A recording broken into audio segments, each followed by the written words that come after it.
And result बहुत गंभीर समस्या हो गया है।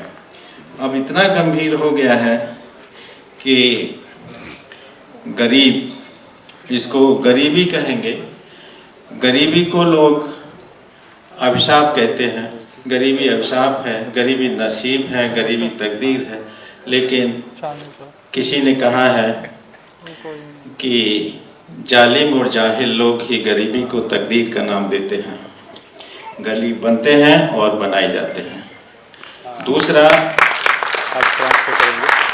थैंक यू, हमारे सामने एक और फेज गुजर चुका है इंडस्ट्रियलाइजेशन का, जो लिबरलाइजेशन के दौर से गुजरा है। लिबरलाइजेशन जो हमको बताया गया था 92 के आसपास के, इससे लार्ज स्केल पर all over India, across the country, सभी रीजन्स में, रूरल्स में, नॉर्थ ईस्ट में, सब में इंडस्ट्रियलाइजेशन होगा और उससे रोजगार पैदा होगा और समृद्धि आएगी।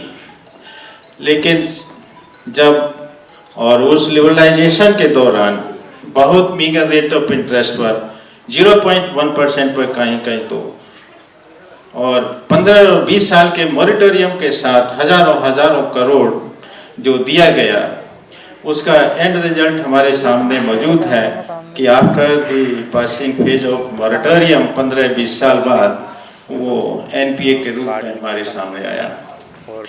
एनपीए कोई छोटा मोटा रोड़ा नहीं है हमारी समृद्धि के राह में, ये बहुत बड़ा ऊंचा पहाड़ इकट्ठा हो गया है, जिससे बैंकों की हालत बहुत खराब हो गई है।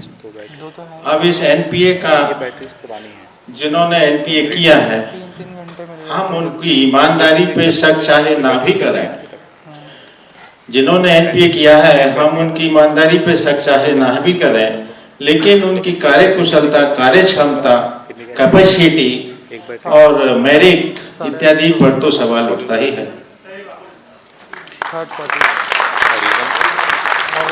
अभी देश की जो 60% जनसंख्या है वो एग्रीकल्चर सेक्टर और एलाइड सेक्टर में एम्प्लॉयड है, और इस सेक्टर का जो जीडीपी में योगदान है वो लगातार साल दर साल घटता जा रहा है। जो 70 के दशक में लगभग 40% था, वो 90 में 27% हो गया, और अब करंटली लगभग 17% है।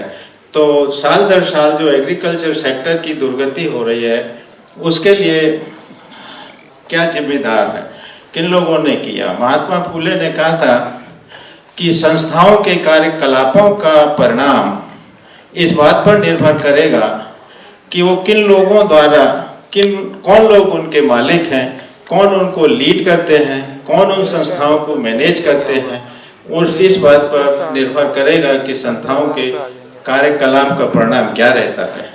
तो जिन लोगों ने इन संस्थाओं को लीड किया, जो मालिक हैं, उनके कार्यकलापों का परिणाम हमारे सामने है।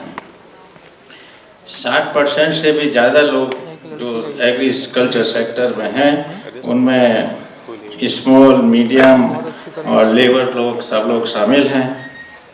एक फूड सिक्योरिटी एक्ट बना था जिसमें 75% लोग रूरल एरियाज के और 50% लोग